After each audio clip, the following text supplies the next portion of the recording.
Hi, I'm Victoria Kane, and I thought blood was thicker than water until my own flesh and blood tried to steal my soul along with my fortune. On the night of my 28th birthday, I walked into what I thought was a surprise party and instead found my parents chanting Latin over a pentagram drawn in my own blood, summoning demons to drain every cent I'd ever earned. What they didn't know was that I wasn't just some successful financial consultant they could manipulate. I was the actual devil, and they had just made the biggest mistake of their pathetic mortal lives. Before we jump back in, tell us where you're tuning from, and if this story touches you, make sure you're subscribed, because tomorrow I've saved something extra special for you. The October wind howled through the skeletal branches of Millbrook's ancient oaks as I pulled my black sedan into the cracked driveway of the Kane family home. The Victorian house loomed against the storm clouds, its gothic spires piercing the darkening sky like accusatory fingers. Rain drummed against my windshield in an irregular rhythm that matched the unease crawling up my spine. Something felt wrong tonight, more wrong than usual in this suffocating small Pennsylvania town, where secrets festered behind lace curtains and Sunday smiles. I reached for the bottle of expensive wine I'd brought for dinner, a 1947 Chateau d'Yquem that cost more than most people's monthly rent. The irony wasn't lost on me that I was bringing a gift to the very people who had been bleeding me dry for years, but old habits die hard, even for immortal beings. As I stepped out of the car, the wind whipped my long black hair across my face, and for a moment, I could have sworn I smelled sulfur on the air. Strange, considering I hadn't opened any portals to hell recently. The front porch groaned under my heels as I approached the heavy oak door. Through the stained glass windows, I could see the warm glow of candles flickering inside, which struck me as odd since my parents, Marcus and Helen Kane, had always preferred the harsh fluorescent lighting that made their antique shop look more like a morgue than a home. Tonight felt different, ceremonial almost, and my supernatural senses were starting to tingle with warning signals I'd learned not to ignore over the millennia. I knocked twice, the sound echoing hollowly through the house. No answer. The door was unlocked, which was unusual in a town where people still worried about teenagers stealing garden gnomes and toilet paper. As I pushed it open, the hinges squealed like something in pain, and the smell hit me immediately, sharp and metallic, cutting through the usual mustiness of old furniture and mothballs. Blood. Fresh blood. And lots of. My first instinct was concern, the kind that even the Prince of Darkness feels for family, no matter how dysfunctional. Had there been an accident? A break-in? I called out as I stepped inside, my voice carrying through the narrow hallways lined with dusty portraits of long-dead relatives who seemed to watch me with disapproving eyes. Mom? Dad? I'm here for dinner. The silence that greeted me was thick and expectant, like the pause before lightning strikes. The living room was empty, but the furniture had been pushed against the walls, clearing a large space in the center of the room. Candles ringed the perimeter, their flames dancing in the draft from the open door, casting writhing shadows that seemed to move independently of their sources. The smell of blood was stronger here, mixed with something else I recognized from my early days ruling the underworld. Incense made from burning human bones and rare herbs that grew only in the deepest circles of hell. Following the scent and my increasingly agitated supernatural instincts, I made my way toward the basement stairs. The wooden steps creaked ominously under my weight, each one bringing me closer to whatever nightmare my parents had orchestrated in the depths of their home. The basement had always been off-limits during my childhood, supposedly because of dangerous antiques and unstable shelving, but as I descended into the flickering candlelight below, I realized the truth was far more sinister. They had transformed the basement into a ritual chamber. The concrete floor was covered with an intricate pentagram drawn in what I now recognized as my own blood, probably taken from medical samples during my last doctor's visit that my mother had insisted on scheduling. Around the pentagram's points stood ancient candles made from human fat, their flames burning an unnatural shade of green that hurt to look at directly. The walls were covered with symbols I knew well, sigils and binding runes that mortals used when they wanted to summon and control demonic entities. At the center of this unholy theater stood my parents, dressed in black robes that looked like they'd been ordered from some occult website, chanting in Latin that was so poorly pronounced it made my immortal ears bleed. In Marcus's hands was an ancient grimoire I recognized immediately, one of the few remaining copies of the Ars Goetia that actually contained real summoning rituals instead of the sanitized garbage published for modern Wiccans and weekend witches. The worst part wasn't the betrayal, though that cut deeper than I'd expected. The worst part was watching these two bumbling mortals, my own parents, attempting to bind and control demonic forces they couldn't begin to comprehend, all for the sake of draining my financial account. They weren't trying to summon just any demon, either. The specific incantations they were butchering were designed to call forth entities that specialized in theft and financial manipulation, demons that could possess a person's mind and force them to sign away their entire fortune. I stood there in the doorway, wine bottle still clutched in my hand, watching my parents try to sell my soul for money I'd earned through centuries of careful investment and legitimate business ventures. The irony was so thick I could have cut it with a blade forged in hell's own foundry. Here they were, summoning demons to steal from their daughter, completely unaware that their daughter was the very being that all demons ultimately answered to. Helen noticed me first, her chanting faltering as she looked up and saw me standing there. Her face went pale under the hood of her ridiculous robe, but instead of shame or fear I saw something worse in her eyes. Disappointment that I'd interrupted their ritual before they could complete it. Marcus continued chanting for several more seconds before Helen elbowed him sharply in the ribs, causing him to look up and spot me as well. For a moment we all stood there in tableau, parents and daughter, surrounded by the tools of supernatural theft and betrayal. The candles continued to flicker, the blood pentagram gleamed wetly in the unsteady light, and somewhere in the distance thunder rumbled like the laughter of ancient gods who found mortal family drama endlessly entertaining. "Victoria," Marcus said finally, lowering the grimoire with hands that shook slightly, whether from the strain of holding the heavy book or from getting caught in the act. I couldn't tell. "You're early for dinner." I set the wine bottle down on a dusty shelf, taking care not to disturb any of the ritual components they'd so carefully arranged. When I spoke, my voice was calm, controlled, with just the faintest hint of the otherworldly authority that had once made legions of demons tremble. "Dinner? Is this why you've been asking me to update my will lately? Why you've been so interested in my investment portfolio? Why you insisted I get that blood test last month?" Helen stepped forward, pulling back her hood to reveal hair that had gone completely gray since our last family gathering, aged by whatever stress had driven her to attempt summoning demons in her basement. "Sweetheart, I know this looks bad, but you have to understand, we're desperate. The antique shop is failing, we're behind on the mortgage, and you have so much money just sitting there in your account." The casual way she said it, as if attempting to magically steal my life savings, was just another family discussion about borrowing $20 for groceries, sent a chill through me that had nothing to do with the October weather. This wasn't a moment of desperation or poor judgment. This was calculated, premeditated theft dressed up in occult trappings, and they'd been planning it for months. "So your solution," I said, walking slowly around the perimeter of their ritual circle, noting the amateur mistakes they'd made in the binding symbols, was to summon demons to possess me and force me to sign over my fortune. Not to ask for help, not to discuss a loan or investment in the shop, but to literally steal my soul and drain my bank accounts. Marcus had the decency to look somewhat ashamed, but Helen's expression remained defiant, almost righteous in her entitlement. "You never would have given us enough to make a real difference," she said.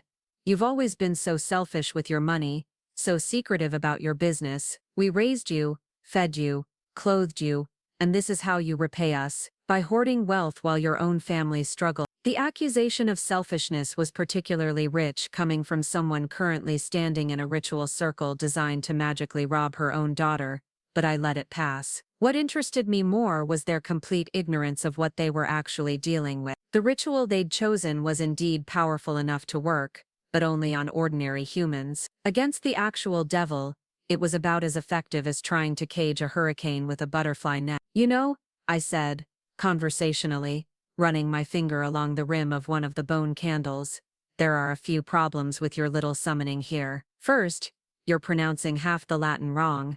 Demonum isn't pronounced like demonum. Second, you're using my blood for the binding circle, which would normally give you power over me, except that my blood isn't entirely human.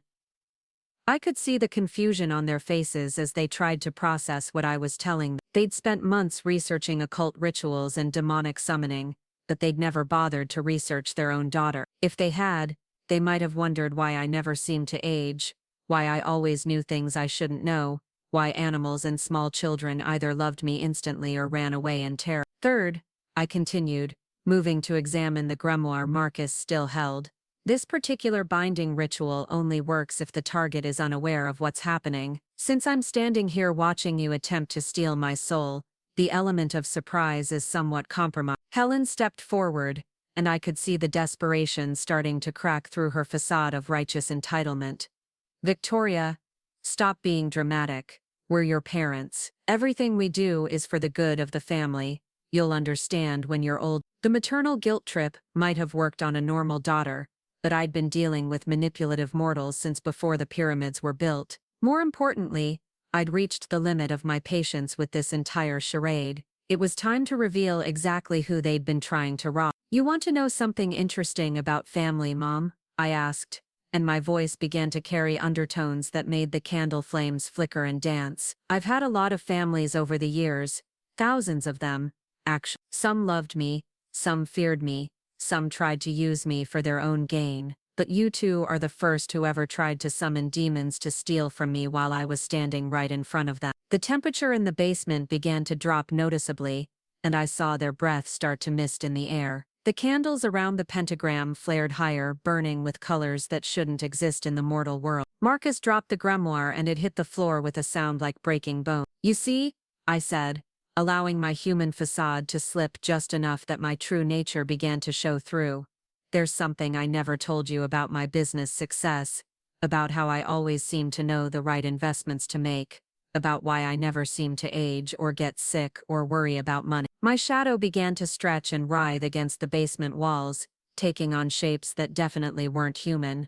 The ritual candles guttered and flared as supernatural wind whipped through the enclosed space, carrying the scent of brimstone and burning city. I'm not just your daughter, and I'm not just a financial consultant, I said, my voice now carrying the weight of authority that had once commanded the loyalty of every fallen angel in creation. I am Victoria Kane, yes, but I'm also Lucifer Morningstar, the devil himself, and you just tried to steal from the one being in all of creation who literally invented theft, betrayal, and family dysfunction. The revelation hit them like a physical blow. Helen staggered backward, nearly tripping over the ritual circle, while Marcus stood frozen in place, his face cycling through disbelief, terror, and finally, a kind of sick recognition as pieces of my strange childhood finally clicked into place. That's impossible, Helen whispered, but her voice lacked conviction. She was remembering things now. I could see it in her eye. The way I'd never been afraid of the dark, how I'd always known when people were lying, the incident when I was 7 and the neighborhood bully had mysteriously transferred schools after picking on me, never to be seen again. Is it? I asked, and allowed my true form to become visible just for a moment, wings of shadow and flame, spreading from my shoulders to brush against the basement ceiling, eyes burning with the fires of hell itself. Did you never wonder why I was such an unusual child? Why I preferred Shakespeare to cartoons? Why I spoke Latin fluently by age 10? Why every pet we ever owned either worshipped me or refused to come near me? Marcus found his voice, though it came out as barely a whisper. The money, your business success, it's all legitimate actually, I said, folding my wings back into shadow and returning to my human appearance. Turns out when you've been around for millennia and can read people's true intentions, it's remarkably easy to make sound financial decisions. I've been building my fortune for centuries, and every penny of it was earned through perfectly legal means. Well, legal by human standards. The silence that followed was broken only by the sound of rain hammering against the small basement windows and the distant rumble of thunder that seemed to echo my own barely contained rage. My parents stood there in their ridiculous robes, surrounded by their amateur ritual implements, finally understanding that they hadn't just betrayed their daughter, they'd tried to rob the Prince of Darkness himself. So, I said, my voice returning to conversational tones that somehow managed to sound more threatening than any supernatural thunder, now that we've established exactly who you've been trying to steal from, I think it's time we discussed what happens next. Helen was crying now, tears streaming down her face, as the full magnitude of their mistake became clear. Marcus looked like he might faint, swaying slightly on his feet as he stared at me with the expression of a man who'd just realized he'd been playing chess with death itself. Victoria, please, Helen sobbed. We didn't know, we never meant, we're your parents. Yes, I agreed, you are, and that's the only reason you're both still breathing. Any other mortal who tried to summon demons to steal from me would already be experiencing the creative torments of hell's most inventive torture specialists. But your family, which means I'm going to give you something I very rarely give anyone, a choice. I moved to the center of their ritual circle, standing exactly where they'd intended to bind and control me. The irony was delicious, and I could feel the cosmic forces of justice and revenge aligning in my favor like planets coming into conjunction. Here's what's going to happen, I said, and my voice carried the weight of absolute authority, the kind that had once commanded the respect of angels and now enforced the laws of hell itself. You wanted my money, you wanted to drain my accounts and steal my fortune, fine. But you're going to earn it the hard way. The basement fell silent, except for the sound of my parents' terrified breathing and the occasional crack of thunder outside. They waited for my judgment like condemned criminals, which in a way they were. Starting tomorrow, you're going to experience exactly what it feels like to be on the other side of financial betrayal, I continued. Every bill you've been behind on, every debt you've been avoiding, every expense you've been putting off, it's all going to come due at once. The mortgage company, the credit card companies, the IRS, every creditor you've been dodging, will suddenly become very, very interested in collecting what you owe. I could see the terror in their eyes as they began to understand what I was promising them, but I wasn't finished. But that's just the beginning, I said, smiling with genuine warmth that somehow managed to be more frightening than any snarl. See, when you tried to steal from the devil, you didn't just commit a crime against me, you committed a crime against the cosmic order itself. And that means you've earned the personal attention of every demon, spirit, and supernatural entity that owes me a favor. And trust me, after millennia of ruling hell, I have a lot of favors to collect. The candles around us flared one final time, then went out all at once, plunging the basement into complete darkness. In that darkness,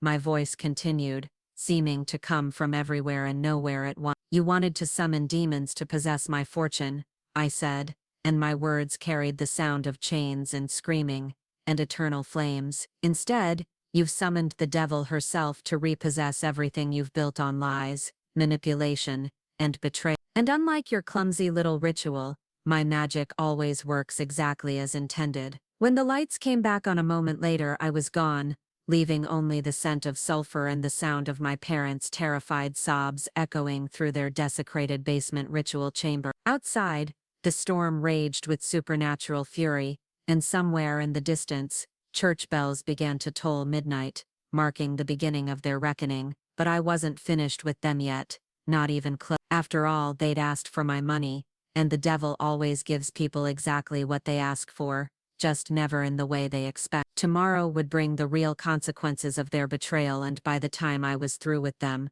they'd understand that some fortunes are far too expensive to steal. The rain continued to fall on Millbrook as I sat in my car outside the Kane family home, watching the lights flicker behind the curtained windows. My hands were steady on the steering wheel, but inside, a cold fury burned with the intensity of 1,000 dying stars. For 28 years I'd played the role of dutiful daughter, successful businesswoman, and ordinary human being. Tonight, that performance had finally come to an end. My phone buzzed with a text message, and I glanced down to see a note from my friend Diane Torres. How's family dinner going? Still planning to crash at my place tonight? Diane owned a small bookstore downtown, and had been letting me use her upstairs loft whenever family gatherings became too suffocating. She had no idea she'd been offering sanctuary to the actual devil, and I preferred to keep it that way. I typed back quickly, family dinner was enlightening, definitely need that couch tonight. Long story,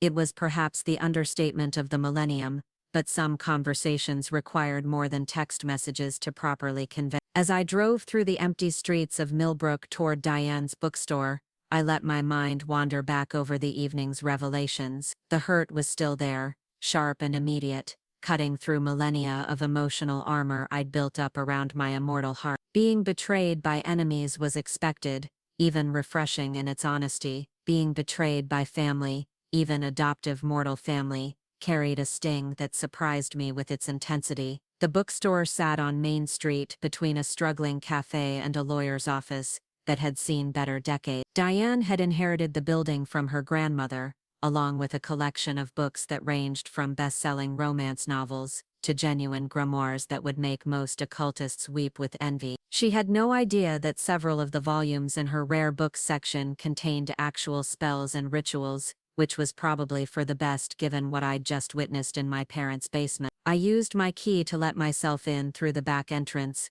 climbing the narrow stairs to the loft apartment above the shop. The space was small but comfortable, filled with mismatched furniture and the comforting smell of old books and fresh coffee. Diane was waiting for me with a bottle of wine and the kind of understanding expression that came from years of friendship with someone whose family dynamics were notoriously complicated. "That bad?" she asked, noting my expression as I collapsed onto her threadbare sofa.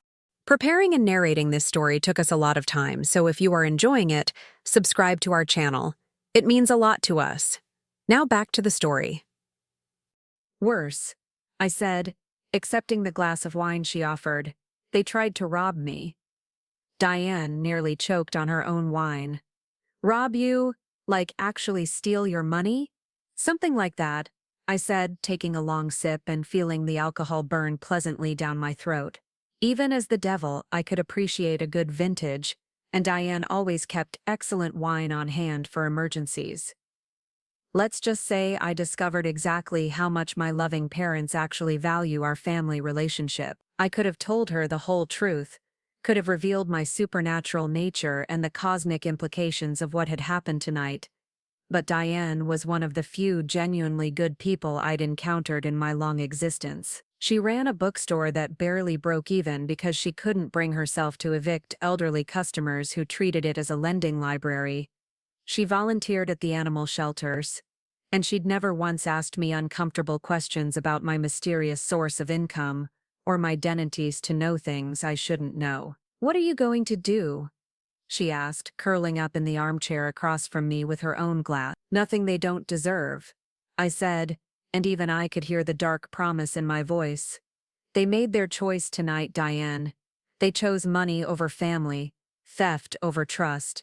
Now they get to live with the consequence." We sat in comfortable silence for a while, listening to the rain drum against the windows and the occasional rumble of thunder that seemed to follow me wherever I went these days. My supernatural emotions were still running high, and it was affecting the local weather patterns in ways that would probably have the meteorologists scratching their heads for weeks. "You know what the worst part is?" I said finally, staring into the wine glass as if it might contain answers to questions I'd been asking for millennia.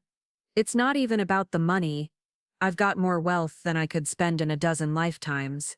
It's about what they were willing to do to get it. The planning, the deception, the complete disregard for my well-being or consent." Diane nodded sympathetically.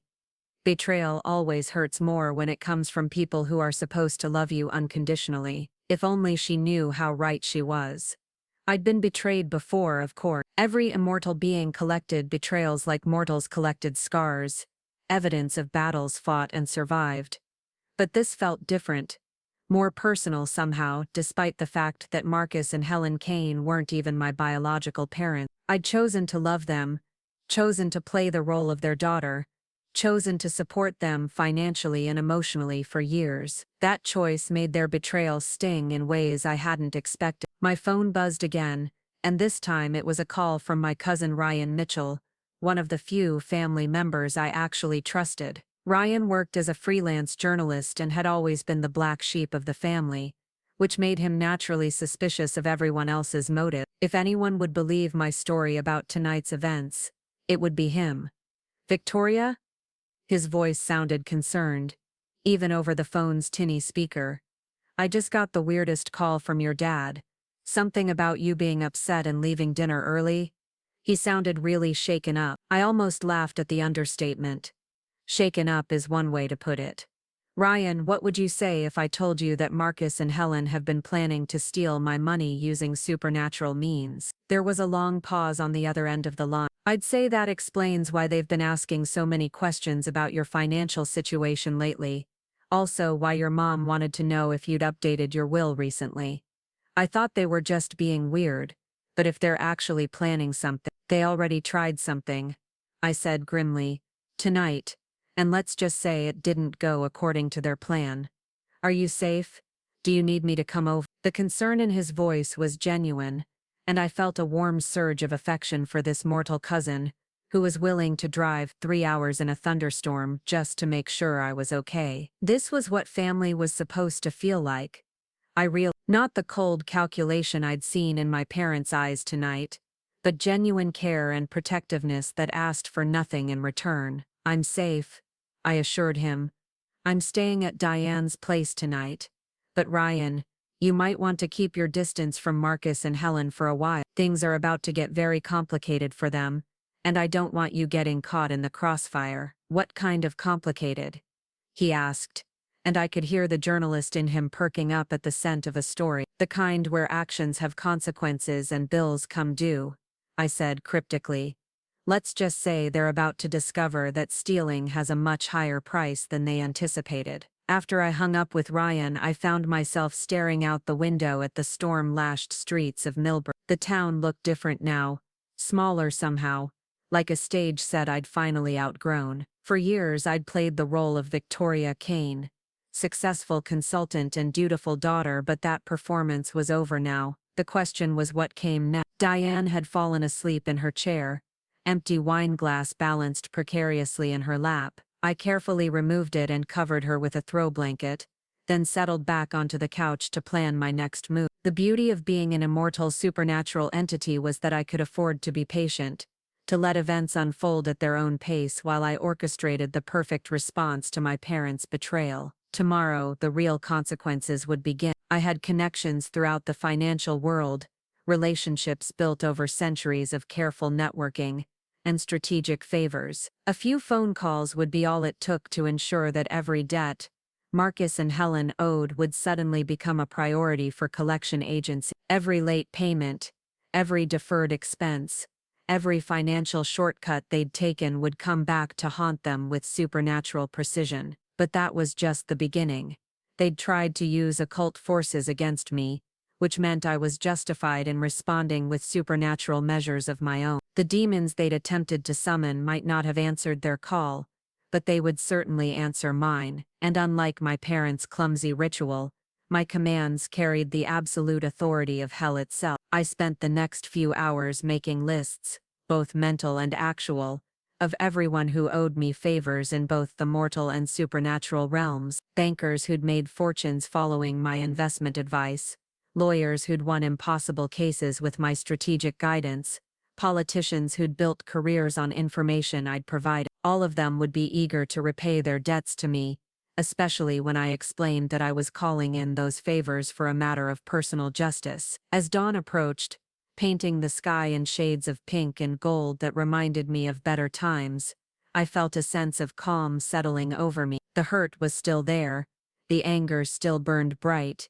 but underneath it all was a cold satisfaction that came from knowing I held all the cards in a game my parents didn't even realize they were playing. My phone chimed with a news alert, and I glanced down to see a headline that made me smile.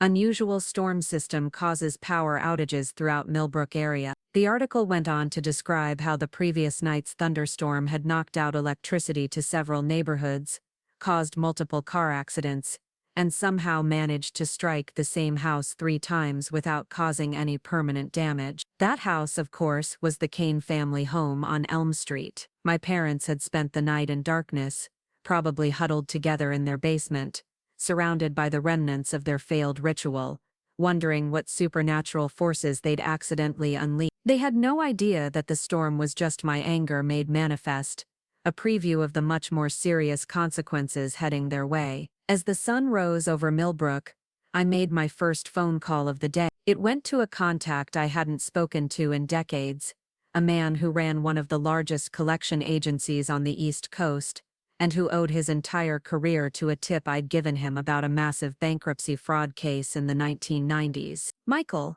I said when he answered, "it's Victoria Kane. I need a favor, and I think you're going to find it very interesting. How quickly can you priority flag some delinquent account?" The conversation that followed was brief and professional, but by the time I hung up, I knew that Marcus and Helen Kane were about to receive some very urgent phone calls about debts they'd forgotten they owed. It was going to be a beautiful day for justice, even if it would be a terrible day for my parents. Diane stirred in her chair as morning light streamed through the windows, and I realized I'd been awake all night planning my revenge. But for the first time in years I felt energized rather than exhausted. There's something deeply satisfying about finally dropping a mask you've worn too long, especially when the face underneath belongs to the Prince of Darkness himself. "Good morning," Diane mumbled, stretching and wincing at the crick in her neck from sleeping in the chair. "Please tell me you have coffee." "Better," I said, standing up and smoothing down my clothes. "I have a plan, and after last night, I think Marcus and Helen Kane are about to learn exactly why you should never try to steal from family, especially when that family member happens to be the most powerful supernatural entity in existence." Diane blinked at me sleepily, probably assuming I was speaking metaphorically. If only she knew how literal that statement actually was, but she would find out soon enough, along with everyone else in Millbrook who thought they knew Victoria Kane. The quiet, successful consultant was about to disappear, replaced by something far more dangerous and infinitely less forgiving. After all, they'd summoned demons to steal my fortune. It was only fair that I give them exactly what they'd asked for, just not in the way they'd expected. And as the devil himself, I always kept my promises, especially the ones that involved creative punishment for those foolish enough to betray me. The game was just beginning, and I intended to win. The first call came at exactly 7:47 a.m., piercing through the early morning quiet of the Kane household like a blade through silk. Helen fumbled for the phone with shaking hands, her mind still reeling from the previous night's catastrophic revelation. The voice on the other end was crisp, professional, and utterly merciless. "Mrs. Kane, this is Patricia Williams, from Consolidated Recovery Services. We're calling regarding your outstanding debt of $47,832. Payment is now 90 days overdue, and we're prepared to begin asset seizure proceedings, unless full payment is received within 72 hours. Helen's blood turned to ice water in her veins. That particular debt was from a credit line they'd opened 3 years ago to renovate the antique shop. Money they'd borrowed against the false assumption that Victoria's steady financial support would continue indefinitely. They'd been making minimum payments for months, confident that their daughter's mysterious wealth would always be there to bail them out when things got truly desperate. "There must be some mistake," Helen stammered, her voice hoarse from the previous night's sobbing. "We've been making payments. We have arrangements. Mrs. Kane, according to our records, your last payment was received 4 months ago, and it was returned for insufficient funds. Additionally, we've been notified that your account has been flagged as high priority collection due to suspected fraud in your original loan application." The phone slipped from Helen's nerveless fingers, clattering to the kitchen floor as the implications sank in. Suspected fraud meant investigations, meant lawyers, meant the kind of scrutiny that would uncover every lie they'd told and every corner they'd cut over the years. It meant the exposure of financial dealings that would destroy what little reputation they had left in Millbrook's tight-knit community. Marcus appeared in the kitchen doorway, looking like he'd aged a decade overnight. His usually pristine hair hung in greasy strands around his face, and his hands trembled as he reached for his morning coffee. The basement ritual chamber had been hastily cleaned in the pre-dawn hours, but the smell of sulfur and burned bone still clung to his clothes like an accusation. "Who was that?" he asked, though the dread in his voice suggested he already knew. Before Helen could answer, the phone rang again, then again. By the time the sun had fully risen over Millbrook, they'd received 17 calls from collection agencies, law firms, and creditors they'd forgotten they owed. Each conversation was worse than the last, each demand more urgent and threatening than the previous one. The final call of the morning came from their mortgage company, delivered in the politely devastating tone that only comes from institutions that hold your entire life in their hands. Their home loan, it seemed, was being called in immediately due to a clause in their contract about material misrepresentation of income. They had 30 days to pay the remaining balance in full or face foreclosure proceedings. Marcus slumped into his kitchen chair, staring at the stack of overdue notices that seemed to have materialized overnight like malevolent flowers blooming in their mailbox. The antique shop's business license renewal notice, property tax assessments they'd been ignoring, medical bills from Helen's surgery the previous year that insurance had mysteriously stopped covering. Every financial obligation they'd been postponing or avoiding had suddenly become immediate and urgent. "This is her doing," Helen whispered, her voice carrying the hollow quality of someone who'd finally understood the magnitude of their mistake. "Victoria did this to us." Marcus nodded slowly, remembering the way their daughter's voice had carried otherworldly authority in the basement, how the very air had seemed to bend around her when she'd revealed her true nature. They'd raised what they thought was an unusually successful human being, never suspecting that they'd been harboring the actual Prince of Darkness in their suburban home. "What do we do?" Helen asked.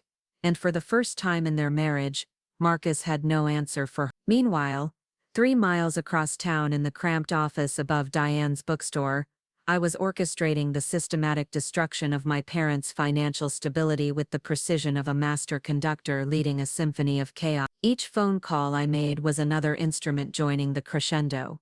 Each favor I called in another note in a composition that would reduce Marcus and Helen Kane to exactly the level of desperation they'd tried to inflict on me. My contact at the State Revenue Department was particularly helpful once I reminded him of a certain tax audit I'd helped him avoid in 2019. Within an hour of our conversation, the Kane family antique shop would be receiving a notice for a comprehensive business audit going back 7 years. Given the creative bookkeeping I suspected my parents had been practicing, that audit would uncover enough irregularities to make their other problems seem trivial by comparison. The beauty of cosmic justice was that it didn't require me to fabricate evidence or manufacture problems. Marcus and Helen had created every single financial vulnerability I was now exploiting through their own choices, their own shortcuts and lies and willful negligence. All I was doing was ensuring that the consequences they'd been avoiding for years finally caught up with them all at once. My phone buzzed with a text from Ryan.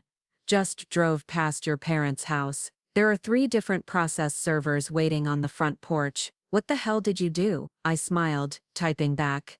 "I gave them exactly what they asked for. Justice has a way of being very thorough when it finally arrives." The next phase of my plan required a more personal touch. I'd spent the morning handling the financial and legal aspects of their comeuppance, but the supernatural elements needed direct attention. After all, they'd tried to use occult forces against me, which gave me full justification to respond in kind. Diane had left for her morning shift at the animal shelter, giving me privacy to work on the more esoteric aspects of my revenge. I spread my grandmother's antique tarot cards across the kitchen table, not for divination, but as focusing tools for the spell I was about to cast. The cards were genuine artifacts from the Salem witch trials, passed down through generations of practitioners, who'd never suspected their eventual owner would be the very entity they'd once feared to name. The incantation I whispered was older than human civilization, a binding spell that would ensure every lie Marcus and Helen had ever told would surface at the most inconvenient possible moment. Every tax return they'd fudged,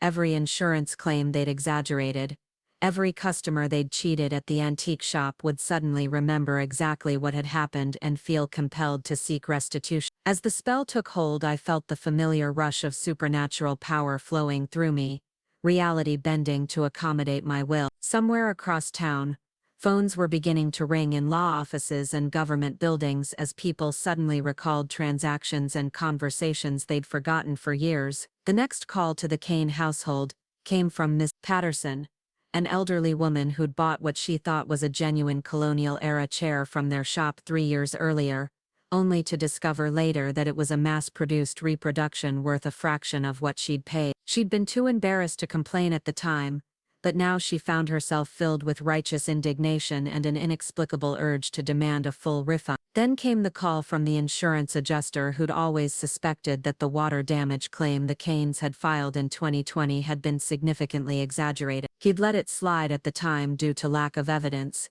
but now he felt compelled to reopen the investigation with fresh eyes and a much more skeptical perspective. By noon, the Kane family answering machine was full, their email inbox was overflowing, and 3 different lawyers had left business cards tucked into their front door. The cascade of consequences I'd set in motion was gaining momentum like an avalanche, each revelation triggering new investigations and fresh demands for accountability. But I wasn't finished yet. The financial and legal pressure was satisfying, but it lacked the personal touch that would make them truly understand what they'd lost when they chose to betray me. For that, I needed to visit them in person, to look them in the eyes and deliver the final piece of their punishment direct. I found them huddled in their living room like refugees from their own lives, surrounded by stacks of legal papers and collection notices. The elegant antique furniture that had once been their pride and joy now looked shabby and desperate, like props from a play about people pretending to be more successful than they actually were. Marcus was on the phone with what sounded like their lawyer,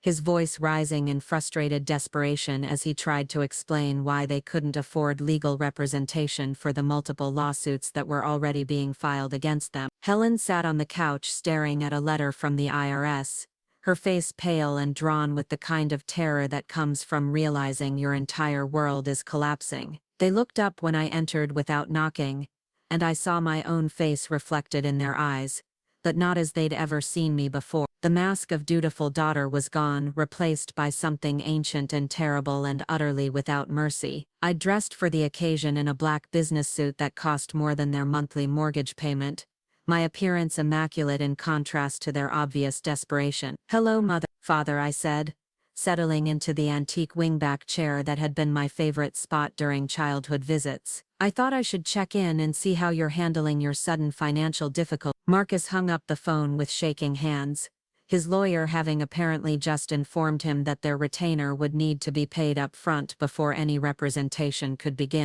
"Victoria, please. We know we made a mistake last night. We were desperate. We weren't thinking clearly." "On the contrary," I said, crossing my legs and regarding them with the kind of clinical interest a scientist might show when observing laboratory specimens. "I think you were thinking very clearly. You identified a problem, researched a solution, and attempted to implement it. The fact that your solution involved summoning demons to steal from your own daughter just demonstrates how thoroughly you'd thought through your priorities." Helen finally found her voice, though it came out as barely a whisper. "We raised you. We loved you. Doesn't that count for anything?" The question hung in the air between us, loaded with decades of complicated history and conflicting emotions. They had raised me, in their way. They'd provided food and shelter and a semblance of family structure during the years when I'd been experimenting with mortal life. But love? Real love didn't come with conditions and expectations and secret plans for supernatural theft. "You raised Victoria Kane, the successful consultant who paid your bills and solved your problems," I said quietly. "You never knew Lucifer Morningstar, the fallen angel who chose to care about you despite having no obligation to do so. The difference is important, because Victoria Kane was a performance, a role I played because I wanted to understand what human family relationships felt like." I stood up, moving to examine a dusty photograph on the mantelpiece that showed the 3 of us from a Christmas morning 5 years earlier. We looked happy in the picture, like a real family sharing genuine joy in each other's company. The memory stung more than I'd expected, a reminder of what we could have been if they'd chosen differently. "Last night you showed me exactly what I meant to you," I continued, setting the photograph back down with careful precision. "Not a daughter, not family, just a source of money to be exploited when convenient. So I'm giving you exactly what you asked for, the logical conclusion of the relationship you've chosen to have with me."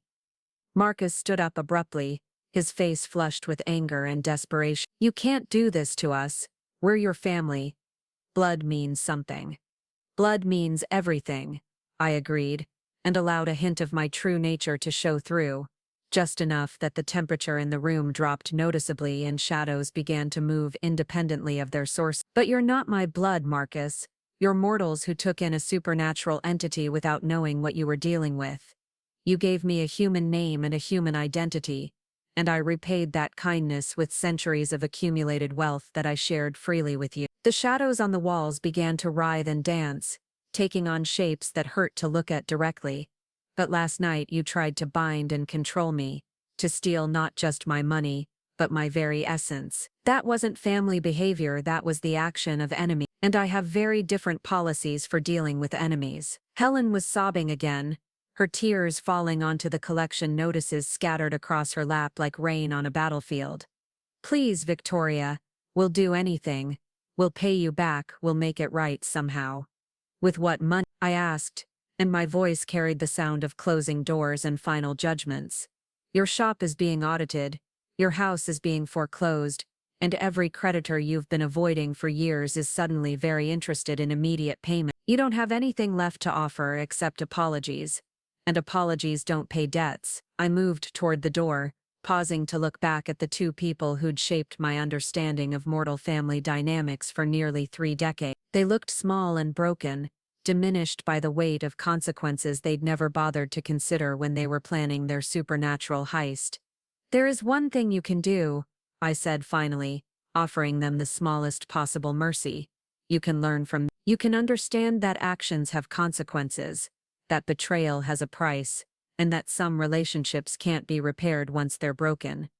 Maybe that knowledge will serve you better in whatever life you manage to build from the ashes of this one. Marcus made one last desperate attempt to reach me, extending his hand as if physical contact might somehow bridge the gap between us. Victoria, please, you're our daughter, we love you. I looked at his outstretched hand for a long moment, remembering all the times I'd reached for him over the years, seeking approval and affection, and the simple comfort of family connection. Those gestures had been real, even if the relationship they represented had been built on fundamental misunderstanding and mutual deception. Love doesn't summon demons to steal from the people you claim to care about, I said, stepping away from his reaching finger. Love doesn't plan elaborate betrayals in basement ritual chambers. Love doesn't see someone as a source of money first and a person second. I opened the front door, letting in the cool autumn air that carried the scent of dying leaves and approaching winter.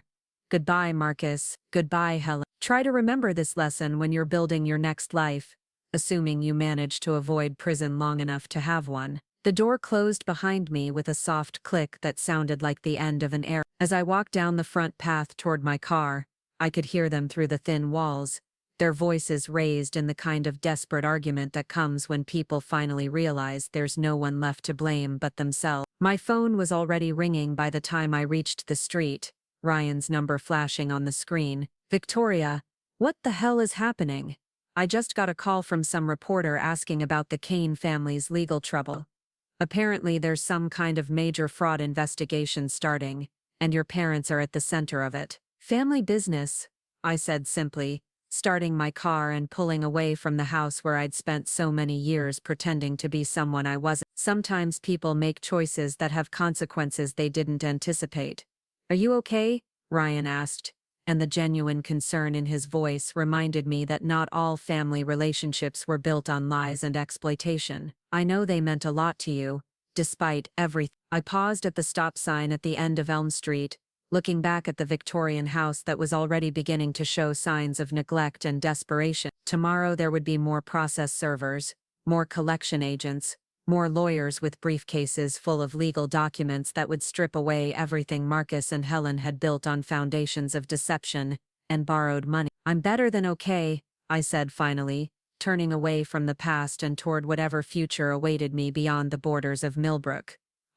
The rest of the day passed in a blur of phone calls and meetings, as I began the process of extracting myself completely from the Kane family's financial affairs. Bank accounts were closed, automatic payments were canceled, and emergency contact information was updated to remove their names from my records. By evening, every official connection between Victoria Kane and her former parents had been severed as cleanly as a surgical incision. Diane found me that night sitting in her bookstore after hours, surrounded by legal documents and financial statements. I'd been working by lamplight, methodically erasing every trace of my involvement in Marcus and Helen's lives while simultaneously ensuring that the consequences of their actions would continue to unfold with mathematical precision. You know, she said, settling into the chair across from my improvised desk, I've never seen anyone handle family drama with quite this level of strategic planning. It's either very impressive or slightly terrifying. Why not both? I asked, signing the last document that would transfer ownership of several properties from joint accounts back to my sole control. Sometimes the most impressive things are also the most terrifying. She studied my face in the warm lamplight, probably noting the absence of the stress and anxiety that had been my constant companions for months leading up to the previous night's confrontation. You seem different, calm, like you've finally made peace with something you've been fighting for a long time.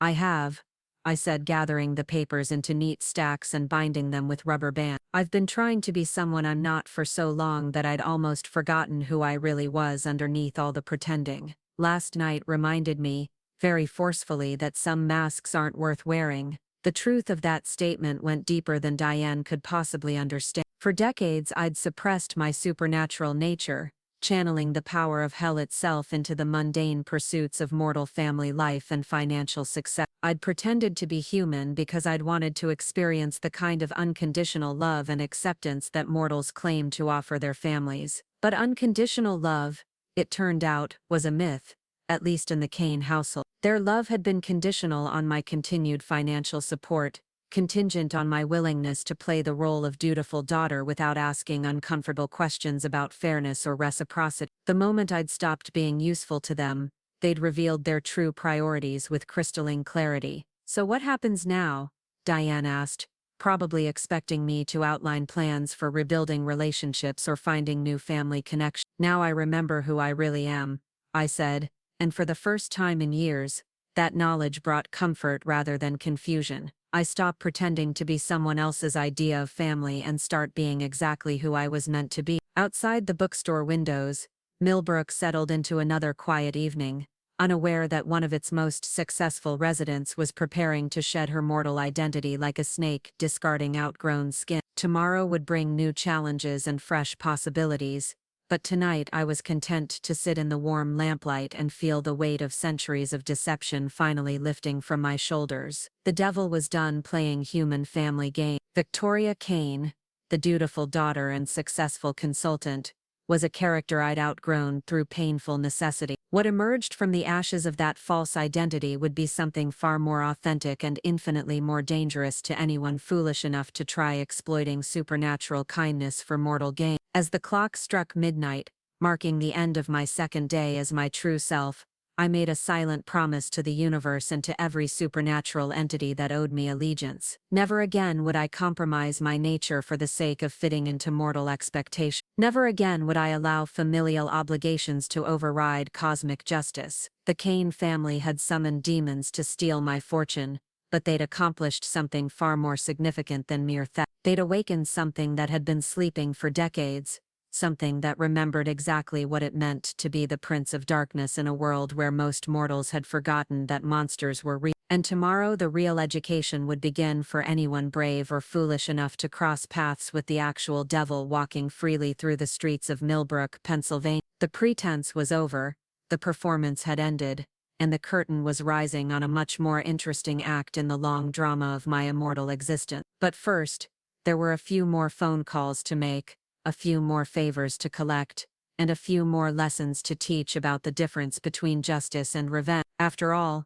Marcus and Helen Kane had asked for my money, and I always gave people exactly what they asked for, just never in the way they expected to receive it. The autumn sky over Millbrook had turned the color of old pewter when the first media van pulled into the Kane family driveway. Channel 7 News had gotten wind of what they were calling the antique shop scandal, and reporter Jessica Martinez was standing on the front lawn with her camera crew, broadcasting live to the tri-state area about allegations of insurance fraud, tax evasion, and customer deception that seemed to stretch back nearly a decade. I watched the spectacle unfold from my car parked across the street, sipping coffee from a thermos while my former parents scrambled to close their curtains and avoid the cameras. The irony was exquisite. They'd spent years carefully cultivating their image as respectable small business owners and pillars of the community, never realizing that their reputation was built on a foundation as fragile as tissue paper. My phone buzzed with a text from Ryan.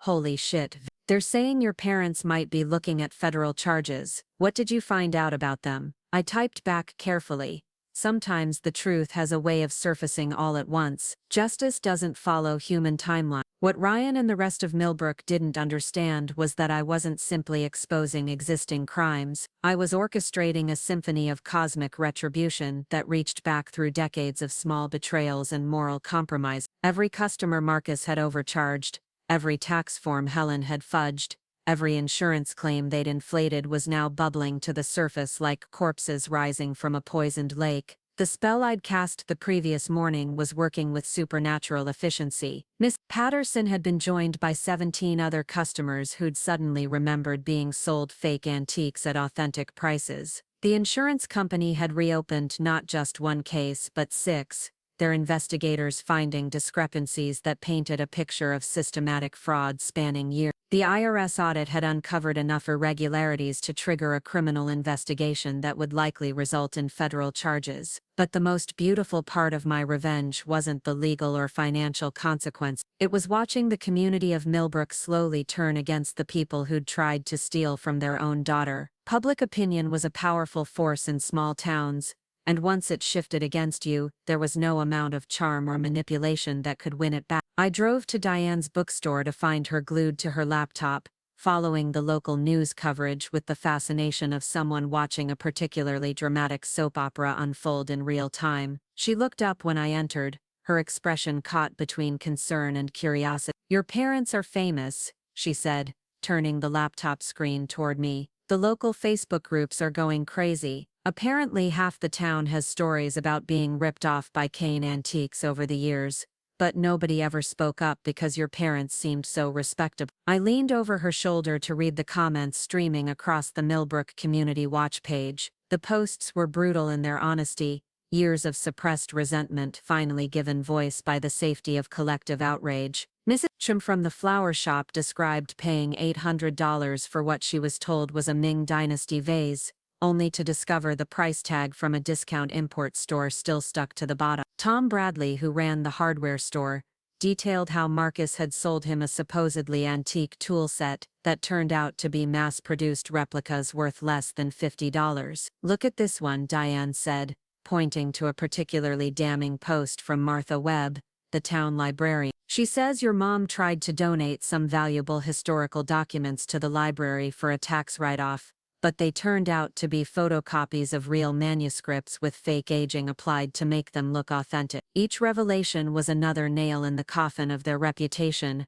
another thread pulled from the fabric of lies they'd woven around themselves for years. But what struck me most was how many people mentioned feeling sorry for me, their daughter who'd always seemed so generous and hardworking despite her parents' increasingly obvious character flaws. "Everyone's saying how awful this must be for you," Diane continued, scrolling through more comments. "Half the town is wondering if you knew about any of this, and the other half is defending you, saying you were probably just as much a victim as everyone else. If only they knew how right they were, just not in the way they imagined. I had been a victim, but not of fraud or theft in any conventional sense. I'd been the victim of emotional manipulation and familial exploitation, used as a source of steady income while being systematically excluded from any real decision-making about the business or our family relationship." "There's something else," Diane said, her voice dropping to a whisper despite the fact that we were alone in the store. "People are talking about strange things happening around town, weather that doesn't match the forecasts, electrical problems that repair themselves, animals acting weird. Some of the older residents are saying it feels like the town is under some kind of supernatural influence." I kept my expression carefully neutral, but inside I felt a surge of satisfaction. The boundaries between the mortal and supernatural worlds had been weakening ever since I'd dropped my human facade. My presence was affecting Millbrook in ways that sensitive individuals could sense, but not quite identify, like a frequency just beyond the range of human hearing that still made their teeth ache. "Small towns love their ghost stories," I said casually. "Probably just coincidence, mixed with people looking for explanations for things they don't understand." But Diane wasn't satisfied with that dismissal. She'd always been more perceptive than most mortals, which was part of why I'd valued her friendship over the years. "Victoria, can I ask you something? And I want you to promise to give me an honest answer." I nodded, curious to see what she'd intuited about my true nature. "Are you entirely human?"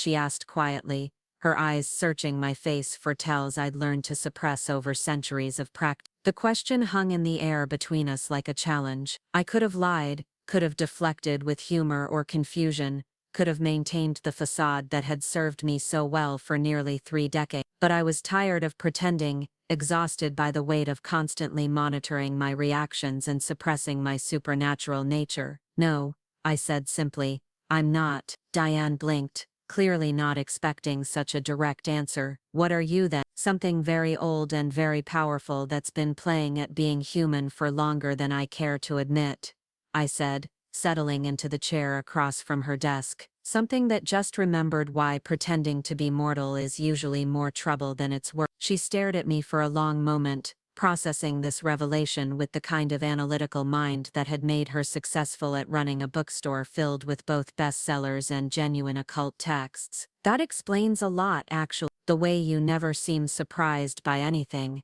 how you always know exactly what to say in any situation, why your investment advice is always perfect." "Among other things," I agreed. "It also explains why I was able to dismantle my parents' lives so thoroughly in less than 48 hours. Supernatural beings have access to resources and connections that mortals can't even imagine." Diane leaned back in her chair, a slow smile spreading across her face. "So when you said they were going to learn the consequences of trying to steal from family, you weren't speaking metaphorically." "Not even slightly. They tried to summon demons to bind and control me, to force me to sign over my fortune through supernatural coercion. What they didn't realize was that they were attempting to rob the one being in existence that every demon ultimately answers." The revelation seemed to energize rather than frighten her, which confirmed my long-held suspicion that Diane Torres was far more than she appeared to be. Most mortals would have run screaming or demanded proof of my claim. Diane just nodded thoughtfully and asked, "So what happens next?" "Now, the real education begins," I said, standing up and moving to the window that overlooked Main Street. "My parents are about to discover that supernatural consequences don't end when the lawyers go home and the reporters pack up their cameras. They've opened a door between the mortal and supernatural worlds that can't be easily closed." As if summoned by my words, a police car pulled up outside Kane Antiques, followed closely by an unmarked sedan that practically screamed federal investigation. Through the shop's windows I could see Marcus and Helen huddled behind the counter like prisoners awaiting execution, surrounded by boxes of evidence that had been accumulating since the investigation began. "Are you going to destroy them completely?" Diane asked, joining me at the window. It was a fair question, one that cut to the heart of the moral complexity I'd been wrestling with since this whole situation began. Revenge was satisfying, and cosmic justice demanded that their crimes be punished, but complete destruction seemed excessive even by infernal standards. "I'm going to give them exactly what they deserve," I said finally. "No more, no less. The universe has its own sense of balance, and I'm simply ensuring that the scales tip in the right direction." What I didn't tell Diane was that the supernatural consequences were already beginning to manifest in ways that had nothing to do with my direct intervention. The ritual they'd attempted in their basement had created vulnerabilities in the local spiritual landscape, thin spots where otherworldly influences could seep through into the mortal realm. Over the next several days, those influences would begin to affect everyone who'd been touched by Marcus and Helen's deceptions. Former customers would find themselves compulsively honest, unable to lie or deceive others the way they'd been deceived. Business partners who'd helped them commit fraud would discover that their own dark secrets were suddenly coming to light with supernatural inevitability. The most ironic consequence would be reserved for my parents themselves. Having attempted to use supernatural means to steal from others, they would find themselves supernaturally incapable of benefiting from theft or deception of any kind. Every lie they told would be immediately transparent to anyone who heard it. Every attempt to hide assets or evade responsibility would fail in the most public and humiliating way possible. "There's something I need to take care of," I told Diane, checking my watch and noting that the afternoon was slipping into evening. "Something that requires a more personal touch." I drove to Sacred Heart Cemetery on the outskirts of town, where generations of Millbrook residents lay buried beneath weathered headstones and elaborate monuments to forgotten wealth. The graveyard had always been one of my favorite places in town, a reminder that mortal concerns about money and status were ultimately temporary compared to the longer arc of existence. But tonight I wasn't there for philosophical reflection. I was there to perform a binding ritual that would ensure Marcus and Helen Kane could never again attempt to use supernatural forces for personal gain. The spell required components that could only be gathered from consecrated ground, and Sacred Heart was the oldest cemetery in the county. I parked near the stone chapel at the cemetery's heart and walked among the graves until I found what I was looking for. A small section where the oldest burials were located, dating back to the town's founding in the 7th. The spiritual energy here was thick and complex, layered with centuries of grief, love, loss, and acceptance. Working by moonlight, I gathered the necessary elements for my binding spell. Soil from a grave that had been blessed by 3 different faiths, water from the old well that had served the original settlement, and leaves from the ancient oak that had witnessed every funeral held in this place for more than 2 centuries. The incantation I spoke was older than Christianity, older than most human civilizations, a fundamental law of supernatural justice that bound those who misused otherworldly power to face consequences that would follow them across lifetime. As the words left my lips, I felt the spell take hold with the weight of cosmic inevitability. From this night forward, Marcus and Helen Kane would be marked by every supernatural entity in existence as individuals who had violated the ancient laws governing the interaction between mortal and immortal realm. No demon would answer their calls, no spirit would grant their requests, and no magical ritual would function in their presence. More importantly, they would become supernaturally unlucky in any endeavor involving deception or theft. Cards would never fall in their favor if they tried to cheat, lies would sound obviously false even to strangers, and any attempt to take what didn't belong to them would result in immediate and humiliating exposure. It was a subtler punishment than eternal damnation, but far more education. They would spend the rest of their mortal lives learning exactly what it felt like to be completely honest and utterly accountable for their actions, with no possibility of hiding behind charm or manipulation. By the time I returned to town, the police had finished at Kane Antiques and moved their investigation to the family home. The news vans had multiplied, and I could see reporters interviewing neighbors and former customers under the harsh glare of portable lighting equipment. I parked several blocks away and walked through the gathering crowd, listening to fragments of conversation that painted a picture of a community finally coming to terms with decades of small-scale corruption that had been hiding in plain sight. I always wondered how they afforded that vacation home, one woman was saying to a reporter. Now I guess we know. The sad part is their daughter, an elderly man added. That girl worked so hard to help them, and this is how they repaid her trust. I heard she's the one who turned them in, another voice chimed in. Good for her. Family or not, fraud is fraud. The narrative was writing itself with the kind of poetic justice that only occurred when supernatural forces were guiding mortal events. I wasn't just the wronged daughter seeking revenge. I was becoming the community hero who'd exposed corruption and protected future victims from being swindled. My phone rang as I walked back toward my car, Ryan's number flashing on the screen. Victoria, where are you? I've been trying to reach you all day. Around town watching the circus, I said. It's quite educational to see how quickly public opinion can shift when people finally get permission to say what they've been thinking all along. The FBI is involved now, Ryan said, his voice tight with concern. They're talking about federal charges for mail fraud and wire fraud. Your parents could be looking at serious prison time.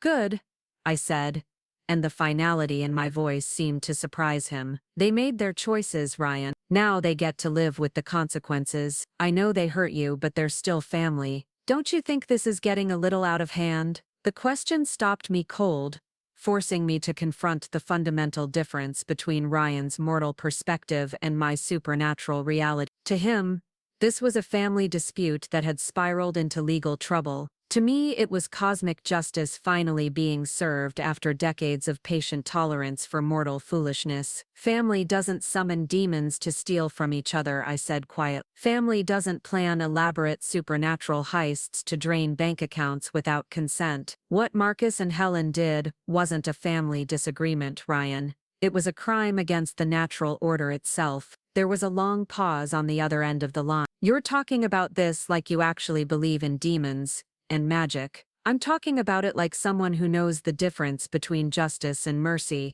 I corrected. And right now, mercy would be enabling them to continue hurting people who trust them. After I hung up, I realized that Ryan's reaction was probably typical of how most people would respond to the full truth of what had happened. The supernatural elements of the story would be dismissed as metaphor or delusion, leaving only the financial crimes that could be proven in court and understood by mortal minds. That was fine with me. The legal system could handle the mundane aspects of their punishment, while supernatural justice took care of the deeper spiritual crimes they'd committed. The important thing was that they would never again be in a position to exploit trust or abuse familial relationships for personal gain. I spent the evening in Diane's apartment, watching the local news coverage, and marveling at how thoroughly my parents' reputation had been destroyed in less than a week. The antique shop was closed indefinitely pending investigation, their business license had been suspended, and several customers were filing civil lawsuits seeking damages for fraudulent sales. More importantly, the community's perception of me had shifted dramatically. Instead of being seen as the mysterious daughter with the inexplicably successful career, I was now viewed as the victim who'd finally found the courage to expose her parents' crime. Several neighbors had left flowers and supportive notes at Diane's bookstore, assuming I was staying there while dealing with the family crisis. "You know what's interesting," Diane said, scrolling through the latest batch of social media comments. "Nobody's questioning how you managed to uncover all this evidence so quickly. They're just accepting that you must have been investigating for a while and finally decided to act. People see what they expect to see," I replied. "A daughter discovering her parents' crimes is believable. A supernatural entity orchestrating cosmic justice is not. What about the weird weather and the electrical problems? Some people are definitely noticing that things have been strange since all this started." I shrugged, sipping the wine Diane had opened to commemorate what she called my liberation from toxic family dynamics. "Small towns always have unexplained phenomena. It's part of their charm, but privately, I was monitoring the supernatural disturbances with growing concern. My presence in Millbrook was affecting the local spiritual ecosystem in ways that could become problematic if left unchecked. Every day I remained in town increased the risk that someone with genuine supernatural sensitivity would realize exactly what I was and start asking uncomfortable questions. The time was approaching when I would need to decide whether to stay and continue my mortal charade in a new form, or embrace my true nature and move on to challenges that were worthy of the Prince of Darkness. Millbrook had served its purpose as a laboratory for studying human family dynamics, but that experiment was essentially complete. Marcus and Helen Kane had provided me with the final data I needed about mortal love and loyalty. Their betrayal had taught me that conditional affection based on utility wasn't love at all, just a more sophisticated form of the contracts and bargains that governed relationships in hell itself. The question now was what to do with that knowledge, and whether the lessons I'd learned about family were worth the decades I'd spent acquiring them. As I watched the news coverage of their arrest warrants being issued, I realized that my time as Victoria Kane, dutiful daughter and successful consultant, was rapidly coming to an end. Tomorrow would bring new decisions and fresh challenges, but tonight, I was content to sit in the warm glow of Diane's reading lamp and watch the consequences of supernatural justice play out across the television screen. The devil had learned valuable lessons about mortal nature, and those lessons would serve me well in whatever new identity I chose to adopt when I finally left Millbrook behind. But first, there was one final act in this drama that needed to be performed.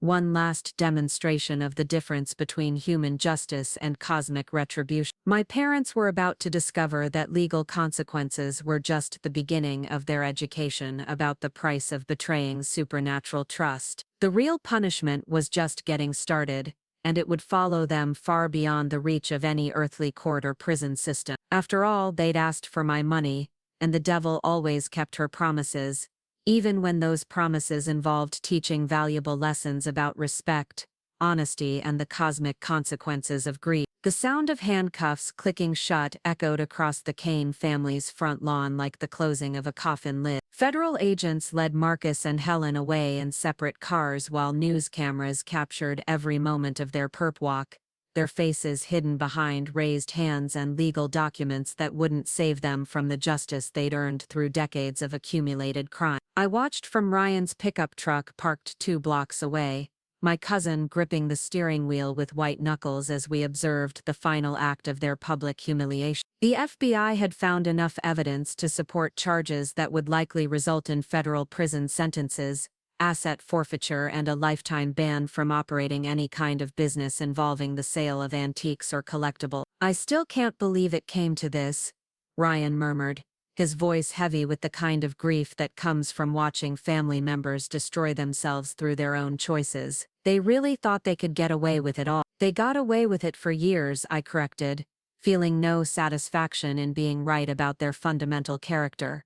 The only thing that changed was that someone finally stopped enabling their behavior and started holding them accountable. The irony wasn't lost on me that I was sitting next to one of the few genuinely decent members of my adoptive family tree, watching the arrest of 2 people who'd raised me but never truly loved me. Ryan had always been the black sheep, the family member who asked comfortable questions and refused to participate in the collective delusion that Marcus and Helen were respectable business owners, rather than small-time criminals. "What happens now?" he asked, starting the engine as the last of the news vans pulled away from the scene. "With the house, the shop, your trust fund, all of..." The trust fund he was referring to was another fiction my parents had maintained for years, a supposedly inherited wealth that explained my financial success without requiring them to acknowledge that their daughter had simply been more competent at money management than they were. In reality, every penny I'd ever given them had come from my own investments and business ventures, carefully cultivated over decades of supernatural patience. "The house will be seized to pay restitution to their victims," I said matter-of-fact. "The shop inventory will be auctioned off, though most of it is probably worthless reproductions anyway. As for the trust fund, well, that was always more myth than reality." Ryan glanced at me sideways, probably noting the complete absence of emotional distress in my voice. "You're taking this remarkably well for someone who just watched her parents get arrested on federal charges." "They stopped being my parents the moment they decided to steal from me," I said, and the finality in my tone seemed to surprise him. "Everything that's happened since then has just been the logical consequences of that choice." We drove through downtown Millbrook in comfortable silence, past the courthouse where my parents would eventually stand trial, past the library where the town's collective memory of their crimes would be preserved in newspaper archives and court records. The autumn leaves were turning brilliant shades of gold and crimson, as if nature itself was celebrating the cleansing fire that had swept through the community's most prominent family. "There's something I've been meaning to ask you," Ryan said as we pulled into the parking lot behind Diane's bookstore. "How did you know about all the fraud and the fake antiques and the insurance scam? Some of that stuff goes back years before you would have had access to their business records." It was a perceptive question, the kind that demonstrated why Ryan had always been my favorite relative despite his outsider status in the family hierarchy. He'd noticed patterns that other people had missed, inconsistencies in the timeline that suggested my knowledge of their crimes went deeper than any normal investigation could have uncovered. "I've always been good at reading people," I said carefully, "and I've had access to their financial information for years through the joint accounts and emergency contacts they insisted on maintaining. Once you know what to look for, patterns of fraud become pretty obvious." It wasn't technically a lie, just an incomplete truth that avoided the supernatural elements he wouldn't be able to process anyway. My ability to read people came from millennia of experience with mortal deception, and my access to information extended far beyond anything available through conventional financial channels. "You're different," Ryan observed as we sat in the truck watching early evening shoppers walk past on the sidewalk. "Since all this started, you seem more like yourself somehow, less worried about what other people think, more confident in your own judgment." "Surviving betrayal tends to clarify your priorities," I said, which was perhaps the most honest thing I'd told him all day. "When the people you trust most prove they can't be trusted at all, It forces you to reevaluate everything you thought you knew about relationships and loyalty. The conversation was interrupted by my phone buzzing with a call from an unknown number. I answered cautiously, expecting another reporter or perhaps a lawyer representing one of my parents' victims. This is Detective Sarah Morrison, with the Pennsylvania State Police Financial Crimes Unit. I was hoping we could schedule a time to speak with you about your parents' business practices. We understand you may have information that could be helpful to our investigation. Of course, I said, switching to the polite professionalism that had served me well during my years as a financial consultant. I'm available whenever convenient for you. Would tomorrow morning work, say 10 o'clock at our field office in Harrisburg? I know it's a drive, but we'd appreciate your cooperation in helping us build the strongest possible case. After confirming the appointment and hanging up, I realized that this interview would be my final performance as Victoria Kane, the dutiful daughter who'd courageously exposed her parents' crimes to protect other potential victims. Once I'd given my statement to law enforcement, there would be no further reason for me to maintain my mortal identity in Millbrook. Police? Ryan asked, noting my thoughtful expression. They want a formal statement about what I knew and when I knew it, I explained. Standard procedure in cases like this, especially when family members are involved in the investigation. Are you worried about legal liability? I mean, if you knew about some of this stuff for years and didn't report it, could you be considered an accessory or something? The question revealed a fundamental misunderstanding about my actual relationship to the crimes my parents had committed. I hadn't been an accessory to their fraud. I'd been an unwitting source of funding that had enabled them to maintain their criminal lifestyle without facing immediate consequences for their actions. I was a victim,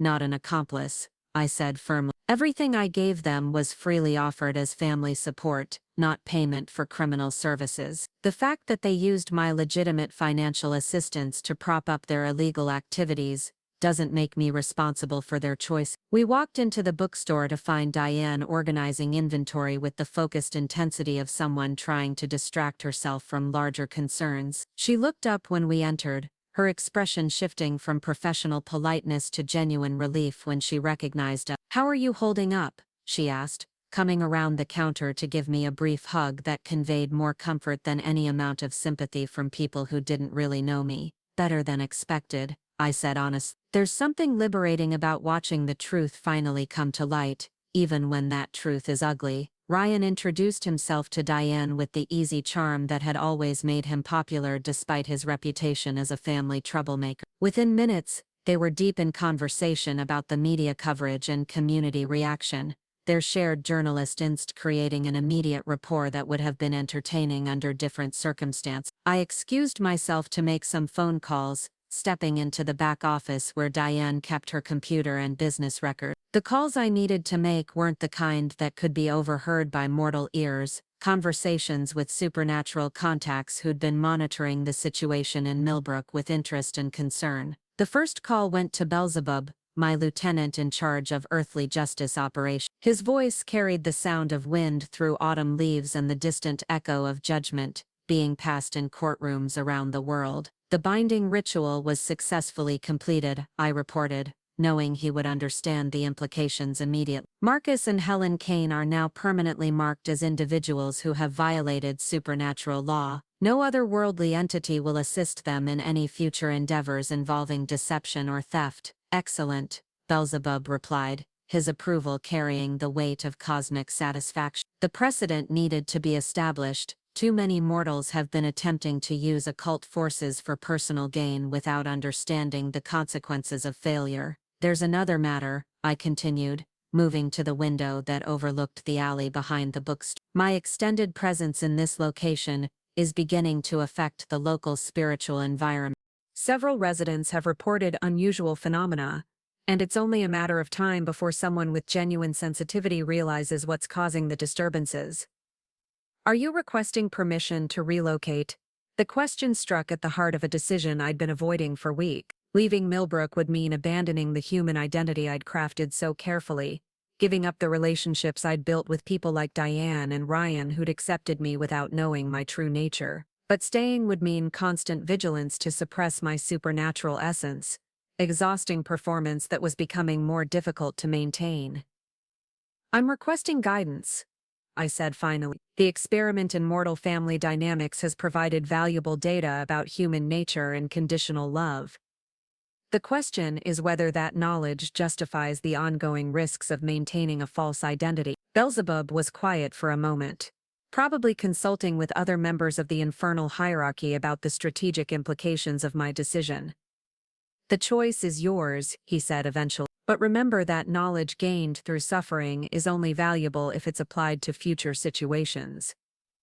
Hiding from your true nature serves no one, least of all yourself. The second call went to Asmodeus, who oversaw matters related to family dysfunction and domestic betrayal. His voice always reminded me of arguments behind closed doors and the sound of hearts breaking in empty houses. The Kane family situation has been resolved according to cosmic law, I told him. Both parents will face appropriate consequences for their crimes against mortal and supernatural victims. And what of your own emotional wounds? Asmodeus asked, his question cutting directly to the pain I'd been carefully managing since the night of their betrayal. Supernatural beings are not immune to the damage caused by familial rejection and exploitation. The wounds are healing, I said, though even I could hear the uncertainty in my voice. Distance and perspective have helped clarify what was real and what was illusion in those relationships. Healing requires more than distance, Asmodeus observed.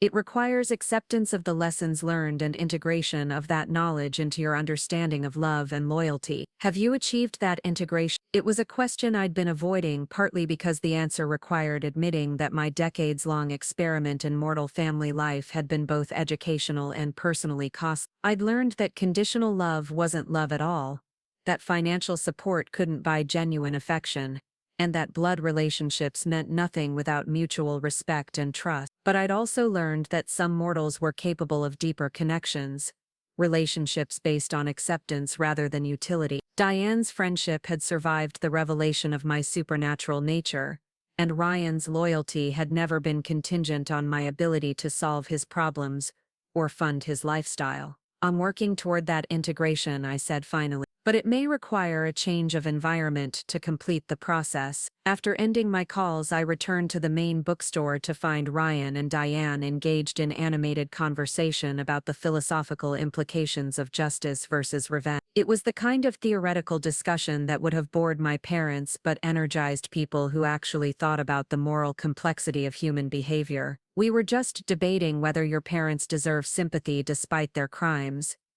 Diane explained as I rejoined their conversation. Ryan thinks they're probably scared and confused, while I maintain that fear is a natural consequence of criminal behavior. They're both, I said, settling into the reading chair that had become my unofficial spot during the past week. Scared, confused, and entirely responsible for their current situation. Sympathy doesn't erase accountability, but accountability doesn't require the complete absence of human feeling. Very diplomatic, Ryan observed with a slight smile. You sound like someone who's given a lot of thought to the nature of justice. I've had reason to, I replied cryptically. When someone betrays your trust as completely as my parents betrayed mine, you're forced to think carefully about proportional response and appropriate consequence. The evening passed peacefully, filled with conversation that gradually moved away from legal drama toward more general topics like books, travel, and the changing season. For a few hours I was able to experience the simple pleasure of genuine friendship without the complications of family dysfunction or supernatural obligation. But as closing time approached and we prepared to lock up the bookstore,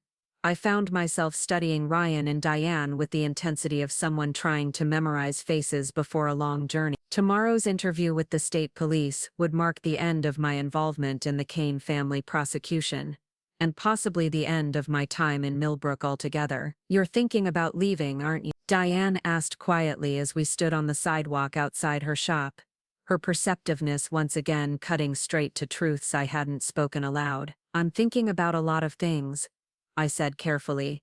This whole situation has made me reevaluate my priorities and long-term plans. The town's going to miss you, Ryan added, checking his watch and realizing he needed to start the long drive back to his apartment in Philadelphia. You've been part of the community for so long that it's hard to imagine Millbrook without Victoria Kane. The comment hit harder than he probably intended, forcing me to confront the reality that leaving would mean more than just changing locations. It would mean abandoning an identity that had become genuinely meaningful to me, despite its foundation in deception and supernatural masquerade. People adapt, I said, though my voice lacked conviction.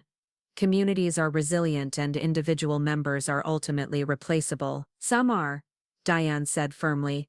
Others leave gaps that never quite get filled. After Ryan left for Philadelphia and Diane retired to her apartment above the bookstore, I found myself walking through the empty streets of Millbrook at midnight, following familiar routes I'd traveled countless times during my years of playing human. The town looked different in the darkness, smaller and more vulnerable, like a stage set that had been abandoned after the final performance. My supernatural senses were fully active for the first time in months, no longer suppressed for the benefit of mortal sensibility. I could feel the spiritual landscape of the town spread out around me like a three-dimensional map, showing me the currents of emotion and memory that flowed through every building and street corner. The Kane family home stood empty and dark, yellow police tape fluttering in the autumn wind, like prayer flags marking a scene of spiritual significance. The house itself seemed diminished by the absence of its owners, as if their removal had drained some essential energy from the structure that had sheltered their crimes for so many years. I stood on the sidewalk where I'd played as a child, where I'd learned to ride a bicycle and scraped my knees and experienced the strange mixture of freedom and belonging that came with having a place to call home. Those memories were real,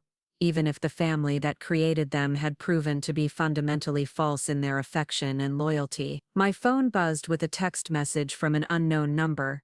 Justice served. Time to come home. The message could have come from any of my supernatural contacts, but I recognized the subtle authority behind the word. Someone in the infernal hierarchy was suggesting that my extended vacation in the mortal realm had served its purpose and should be concluded before it caused additional complication. They weren't wrong. Every day I remained in Millbrook increased the risk of exposure, not just for me but for the entire supernatural community that depended on mortals remaining ignorant of otherworldly influences in their daily lives. My presence was affecting local spiritual currents in ways that sensitive individuals were beginning to notice, and those disturbances would only intensify the longer I stayed. But leaving meant more than just changing locations or identity. It meant accepting that my experiment in mortal family life had taught me everything it was going to teach, that the lessons about conditional love and familial betrayal were complete and ready to be integrated into my understanding of human nature. I walked past the courthouse where my parents would eventually stand trial, past the cemetery where I'd performed the binding ritual that would follow them for the rest of their mortal lives, past the bookstore where I'd found the closest thing to genuine friendship I'd experienced in centuries of existence. Each location held memories that would persist long after I'd shed the identity of Victoria Kane and returned to my responsibilities as the Prince of Darkness. The pain of my parents' betrayal would heal, but the knowledge I'd gained about the difference between real and false love would influence my interactions with mortals for millennia to come. As dawn approached, painting the eastern sky in shades of gold and pink that reminded me of better times, I made my decision. Tomorrow I would give my statement to the police,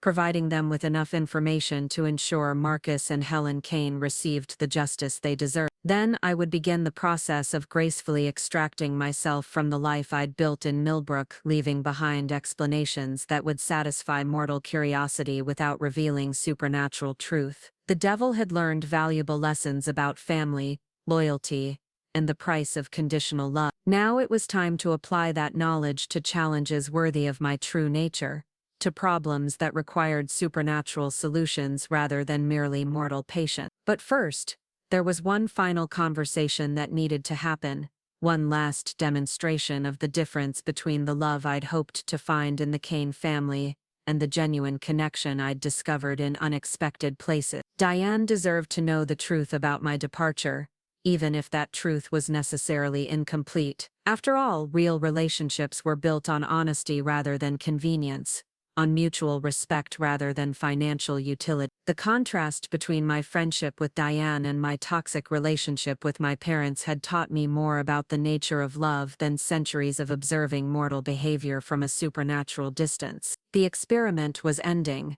but the education would continue for eternity. And somewhere in the cosmic balance between justice and mercy, that knowledge would serve both the mortal and supernatural realms far better than any amount of wealth Marcus and Helen Kane had ever tried to steal. The Pennsylvania State Police headquarters in Harrisburg felt appropriately institutional, all beige walls and fluorescent lighting that drained the life from everything it touched. Detective Sarah Morrison was younger than I'd expected, with intelligent brown eyes and the kind of determined expression that suggested she'd built her career on solving cases other investigators had given up on. "Miss Kane, thank you for coming in," she said, leading me to a conference room equipped with recording devices and legal documents that would formalize my statement about the Kane family's criminal enterprise. "I know this must be difficult testifying against your own former parents," I corrected gently, settling into the uncomfortable plastic chair across from her desk.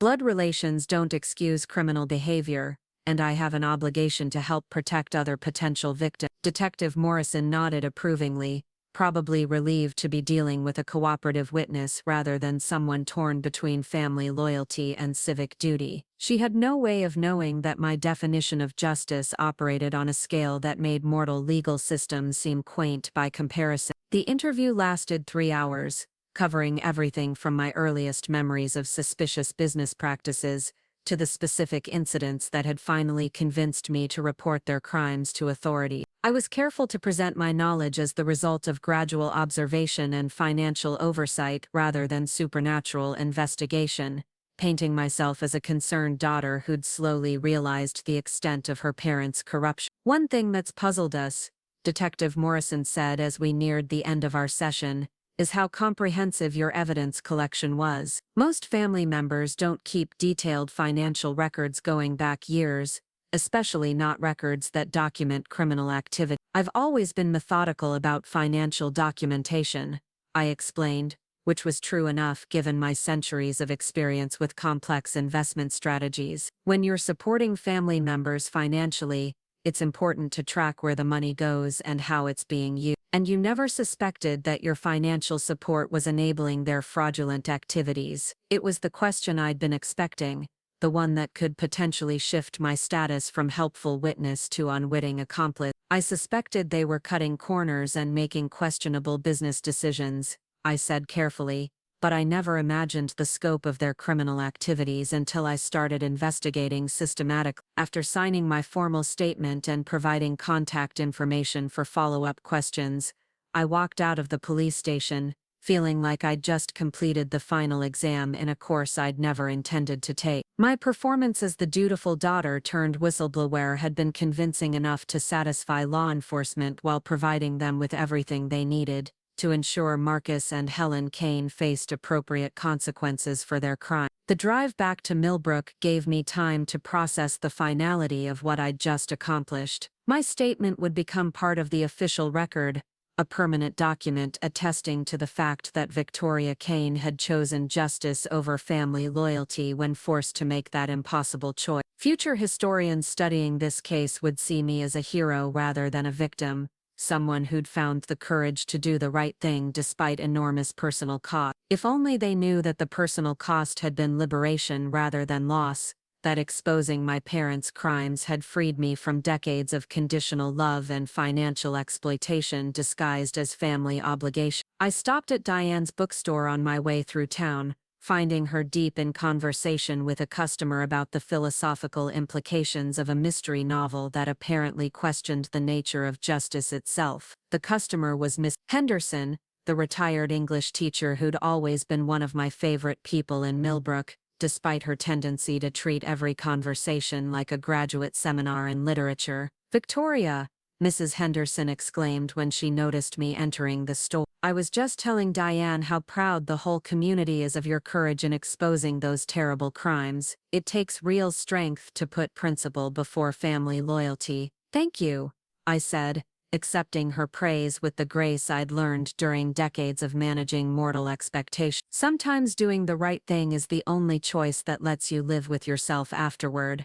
"That's exactly what I was saying," she continued enthusiastically. The truly moral person doesn't have the luxury of choosing convenience over conscience. You've set an example that will inspire people for years to come. After Miss Henderson left with her mystery novel and a renewed faith in human decency, Diane and I found ourselves alone in the quiet bookstore, surrounded by thousands of stories about people facing moral choices that would define their characters for better or worse. "How did it go with the police?" Diane asked, her voice carrying the kind of gentle concern that came from genuine friendship rather than mere curiosity. "As well as could be expected," I said, settling into my usual chair and accepting the cup of tea she offered. "They have everything they need to build a solid case, and I've done everything I can to ensure justice is served." "And how do you feel about it?" "Really, I mean not the official version for public consumption." The question deserved an honest answer, or at least as honest as I could manage without revealing the supernatural elements that complicated every aspect of this situation. "I feel free,"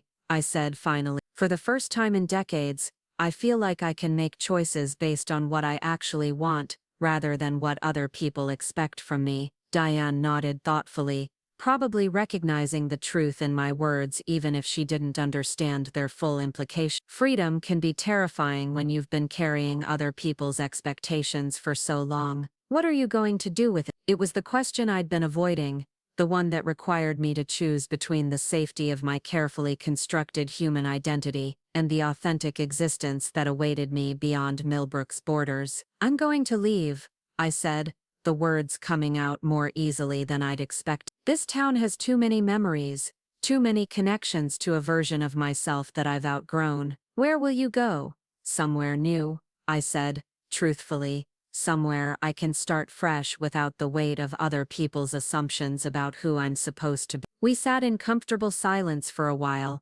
both of us understanding that this conversation was really a goodbye disguised as a discussion about future plans. Diane had been more than a friend during my years in Millbrook. She'd been a witness to my humanity, someone who'd seen past my supernatural nature to the person I'd been trying to become. "Will you stay in touch?" she asked, eventually, though her tone suggested she already knew the answer. "For a while," I promised, which was the best I could offer given the complexities of maintaining mortal relationships while resuming my responsibilities as the Prince of Darkness. "But distance has a way of changing things, and I suspect we'll both be different people by the time we might see each other again." That evening, I had dinner with Ryan at the Crossroads Diner, the kind of family restaurant that had probably looked exactly the same for 40 years, and took pride in serving food that reminded people of their grandmother's cook. He'd driven down from Philadelphia specifically to say goodbye, having intuited that my departure was imminent,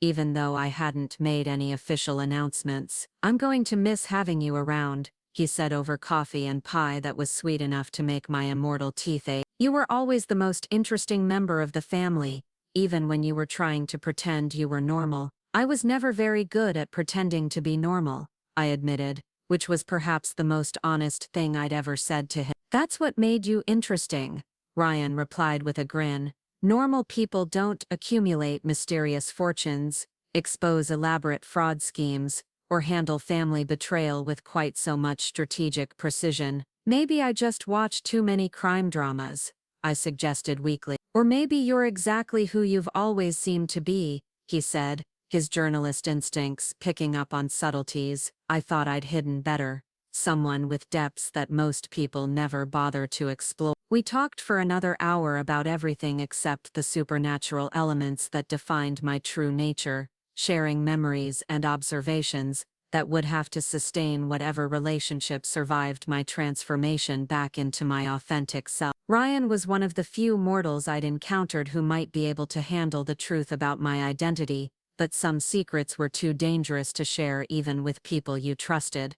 "Promise me something," he said as we prepared to leave the diner. "Wherever you end up, whatever you do next, don't let their betrayal turn you into someone cold and cynical. The world needs people who believe in justice and aren't afraid to fight for it." "I promise," I said, and meant it more than he could possibly understand. Some lessons are worth preserving, even when the teachers aren't. I spent my final night in Millbrook walking through the town one last time, visiting the places that had shaped my understanding of mortal life and human relationships. The elementary school where I'd learned to read and write in yet another language, the park where I'd pretended to enjoy birthday parties and community festivals, the church where I'd sat through countless sermons about forgiveness and redemption without revealing that I had personal experience with both concepts. Each location held memories that would persist long after I'd shed the identity of Victoria Kane, moments of genuine connection that had made my decades-long masquerade worthwhile despite its ultimate cost. I'd learned that mortal love could be both beautiful and conditional,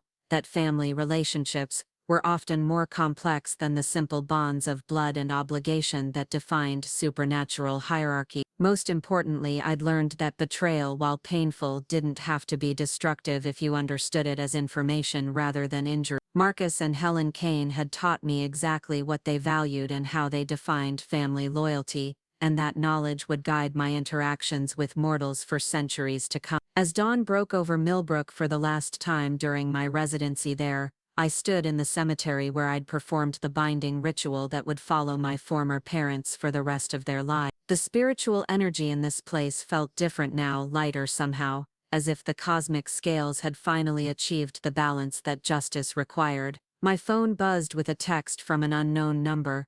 Car waiting outside town limits. Time to come home. I smiled at the efficiency of my supernatural colleagues, who'd monitored my situation closely enough to know exactly when my mortal obligations would be complete. The transition back to my true nature would be handled with the same precision that had characterized my revenge against the Kane family, supervised by entities who understood the delicate balance between mortal and immortal concern. I left no forwarding address, no explanation for my sudden departure beyond a simple note thanking Diane for her friendship and asking her to remember me fondly. The house I'd rented was cleaned and returned to its landlord, my car was sold to a dealer in Harrisburg, and my financial accounts were consolidated into forms that could be managed remotely without maintaining a physical presence in Pennsylvania. The black sedan waiting at the town limits was appropriately nondescript, driven by someone who existed in the spaces between mortal and supernatural realm. The driver didn't speak as we pulled away from Millbrook,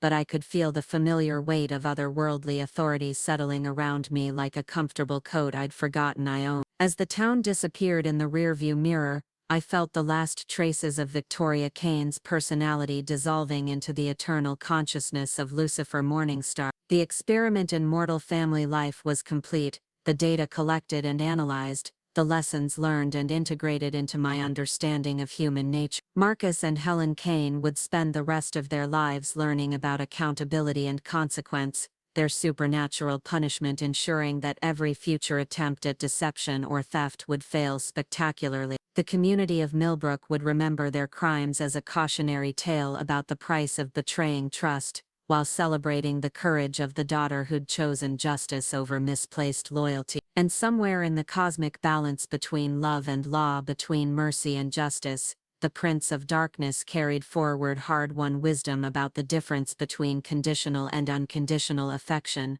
between families built on utility and relationships founded on genuine acceptance. The car carried me toward challenges worthy of my true nature, toward problems that required supernatural solutions and cosmic perspective. Behind me, Millbrook continued its quiet existence, unaware that it had hosted one of the most powerful entities in creation for nearly 3 decades, unaware that its newest legend involved not just human courage, but divine justice made manifest in mortal form. The devil had learned about family, and that education would influence the fate of both realms for millennia to come. Some lessons, after all, were worth the price of temporary humanity, worth the pain of mortal betrayal, worth the cost of discovering that love without conditions was the rarest and most precious force in any universe. The highway stretched ahead like a promise of new possibilities, carrying me toward whatever destiny awaited the Prince of Darkness who'd finally remembered the difference between performing humanity and experiencing. The family who'd summoned demons to steal my fortune had instead taught me the true value of relationships built on respect rather than exploitation,